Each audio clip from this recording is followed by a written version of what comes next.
Live from the Bardo, it's another episode of the Flaubert Report. All the news you never heard before.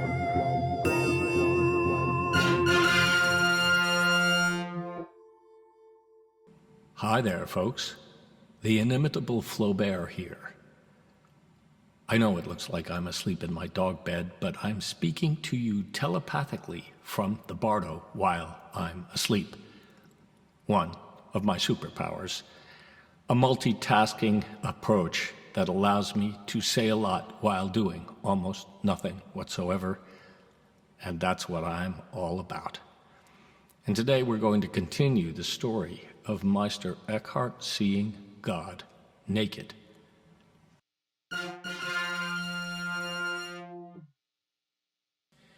It is said that entire galaxies collapse when God shouts. "I can't even take a damn shower in peace," he yelled. The sound reverberated through the city of heaven like a thunderclap. Crystal windows trembled. Birds of paradise took off in clouds so large the skies darkened over us. The waters of the great river Matacentejo ran backwards, and whales jumped out of it in massive silver shoals, casting great shadows on the shining waters below them. Ancient bottles popped open, and ejected puffs of long-forgotten words of love at the stalls and Vedarhum, the marketplace of words. Meister Eckhart was oblivious. He had withdrawn his head from its place beneath the curtain in an expression of complete and utter shock. He didn't look afraid. It had gone beyond that. It was a mixture of rapture and terror, joy and sorrow. His hair hadn't just turned white. It had all fallen out. "You look like you saw a ghost," I observed. "The Holy Ghost, perhaps, I think." "God wears a shower cap," said Ecki in a flat, astonished tone. His eyes were staring off into undefined space as though he were stoned on acid. "Yes, he wears a shower cap," I said. "You see God naked, and all you can say is, 'He wears a shower cap'?" "A shower cap," repeated the Meister. "What did you think he wore in the shower?" I asked. "The poor man has an awful lot of hair. Didn't you notice? I mean, you have at least seen pictures. What else did you see?" I was curious.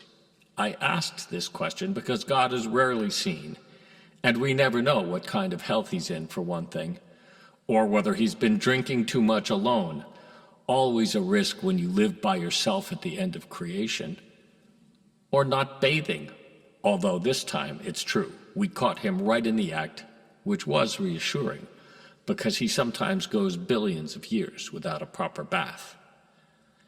"Stars, bazillions of them," said the Meister. "Totally normal," I said. "He's always got stars on him everywhere." "Even when he's naked?" Eckhart was unable to parse it. "Yes, even when he's naked," I said. "He goes skinny dipping with them on." "But what does he hang them on?" asked the dumbfounded Ecki. "Don't even ask," I advised. "We don't." "But why?" asked Ecki. And this was, of course, the crux of the matter. No matter who might penetrate the veil, authorized or unauthorized, they always ask why.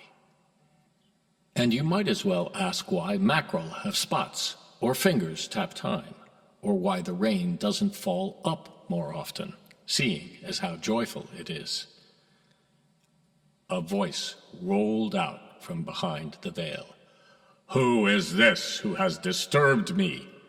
asked God in his big booming voice. He has a normal voice, but he uses the big booming voice for official matters.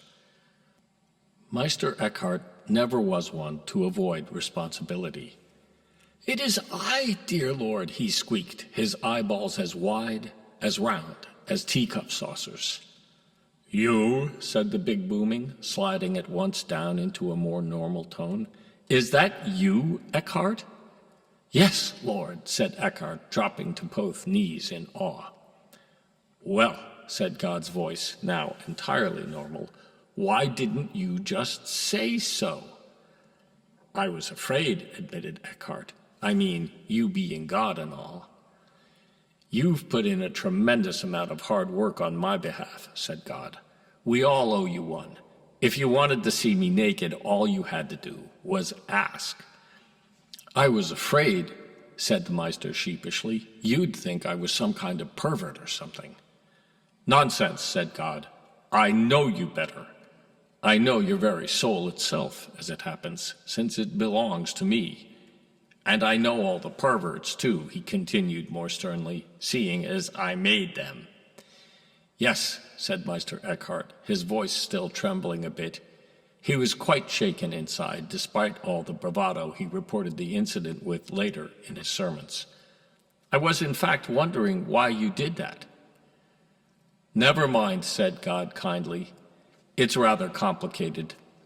Look here, you smell something awful. Why don't you just pop back in and take a quick shower with me?"